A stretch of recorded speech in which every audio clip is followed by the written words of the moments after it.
We are with mom and dad at the farm. It's the 11th of January 2019. So we've got another story to tell. Yeah, well, taking off from the last when we were engaged for 4 months, and her parents and her brothers and sisters did everything to keep us apart because they were more in love with another return missionary, and so.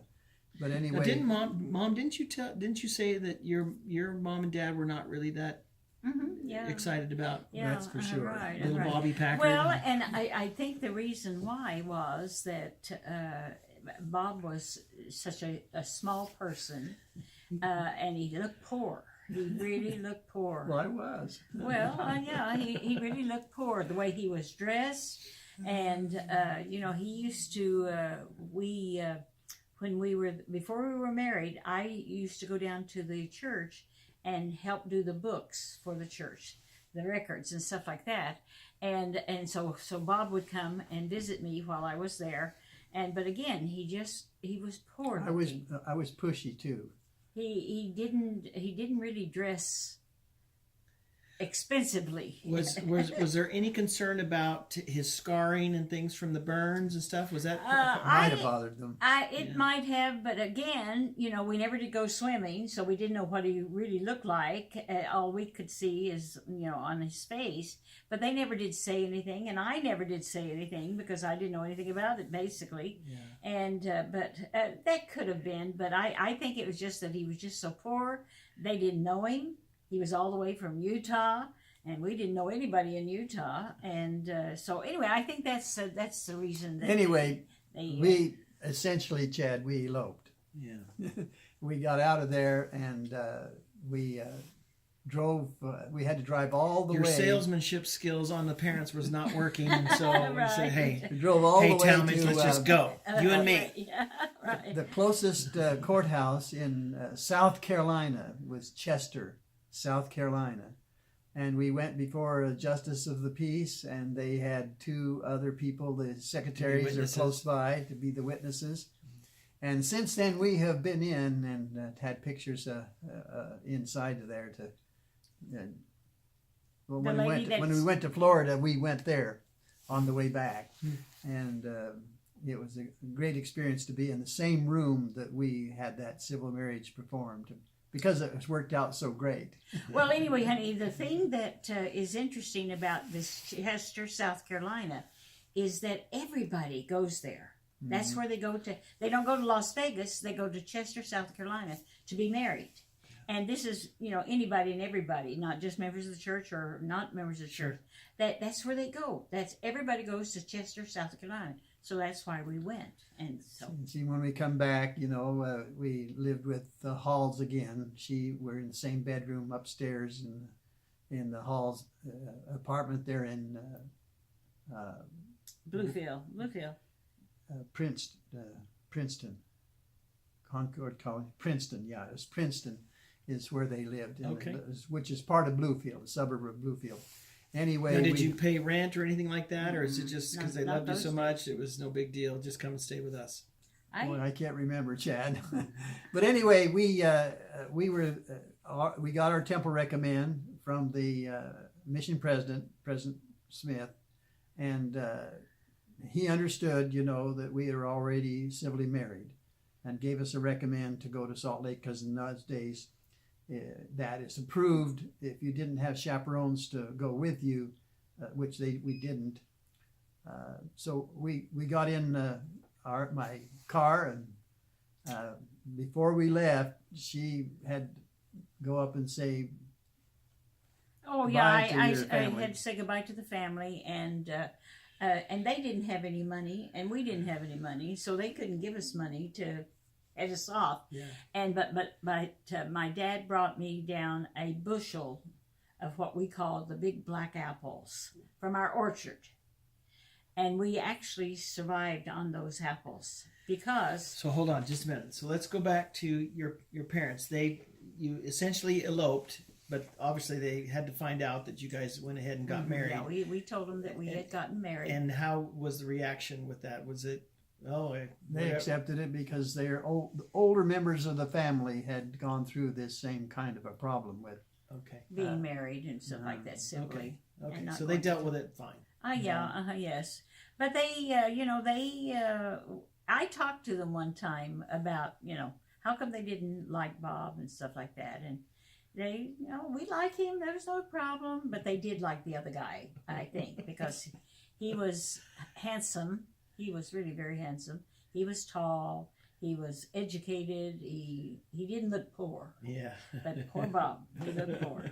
But anyway. The way it's all turned out, I'm rich and he isn't. Yeah, you don't know that. No, anyway, we got in the car and we had that bushel of apples. We only got to that car was a Chevrolet and it had oil problems. And when we hit Memphis, Tennessee, I could hear it knocking, and it actually threw a rod right through the motor. Oh God. And destroyed that car. When I took it in to see what we could do, it was beyond me repair, and it was an older car. And so anyway, we purchased an old Lincoln Continental for $175, which took nearly all the money we had left. And we didn't get hardly on the road a little while. We realized we got really poor. It's 9 miles to the gallon gas mileage. And This was a Lincoln Continental. big that car. a huge, big car. It was like a limousine. It was big, like that. that's why it was cheap. That's why it was cheap.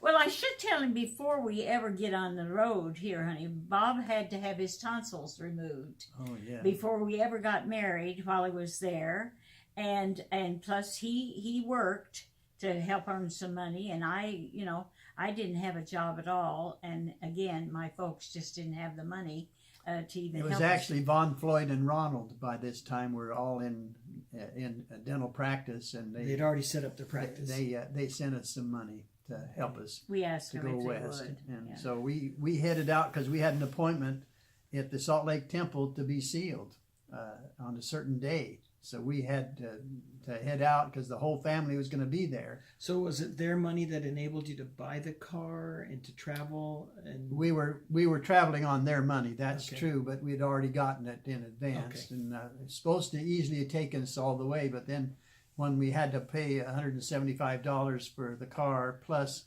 we had to pay gas every so often. Yeah. Anyway, we got into Oklahoma on a highway I-40 on Oklahoma, and we got a flat tire. We put the spare on, and that took us on into Gallup, New Mexico, and we heard the other tire going. When we stopped to get gas, we were totally out of money. We tried to sell everything we owned in the car.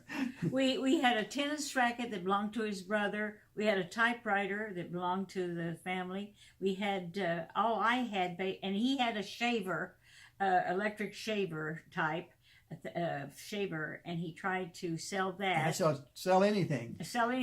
And we realized that we never could buy anything to eat. One time we bought a loaf of bread with bologna, and we ate those apples. In fact, the apples are really what saved us. Is right. That Saved our life, basically.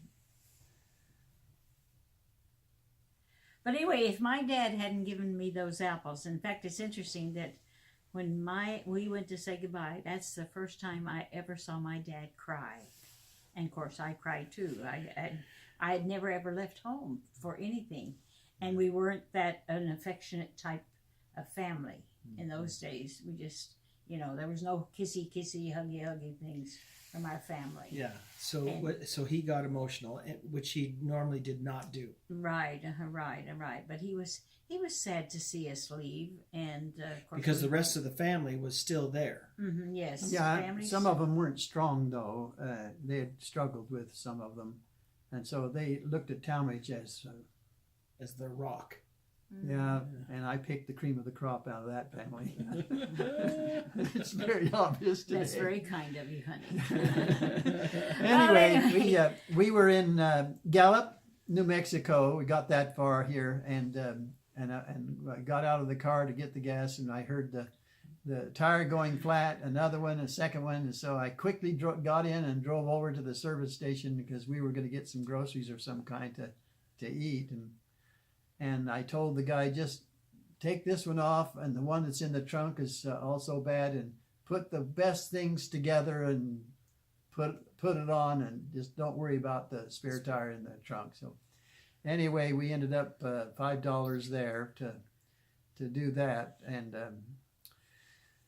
got in the car, and we knew we weren't going to make it. Because it started getting night, and we went through Green River, Utah, and we even went through and out of town, and we see the gas gauge, and we knew we were in trouble because the next service station would be clear up over the mountain into Provo, and that we wouldn't make it. So we turned around after going out of town for about a mile. We turned around, went back. It was 1 o'clock in the morning. We knew we had to keep going, and the guy that was running the service station, he didn't own it or anything. I tried to sell him everything we had, including the rest of the apples. and I said, we just got to be at the temple. And he finally believed us, and because you had to be there the next morning. Mm-hmm. And so he says, I'll tell you what, I'll foot the bill and fill you up with gas. Will that take you on in? I said, you sure would. Anyway, he gave me his name and address and everything. So as soon as we arrived in Bountiful, we sent a check back to him and paid him for that gas. But to fill the tank, it was like $1.26. Yes, right. Anyway, we on the way to the temple the next day, it had been snowing, and we slid into another car there, just as you enter Salt Lake and going up the hill towards the Capitol there. We slid into another car, and that was the end of our Lincoln Continental. And anyway, we had to get a Fiat. Fiat, yeah, right. Well, it's interesting. But we went on to the temple, and we were sealed. I remember driving into Bountiful from where we lived, and I had a blowout. I mean, a literally blowout on that Lincoln. And then I just remember after that we had to get another car, and that's when we got the little Fiat to travel in and stuff like that. Anyway, the police were very nice, and they said, we'll get you to the temple. We'll make sure you get there. I could tell that they were members of the church. And yeah, anyway, I kept telling them, we've got to be there at a certain time. We're going to be married in the temple, and da-da-da-da. We'll get you there. You'll be fine. We'll get you there. Anyway, that was a big trip. Halloween West.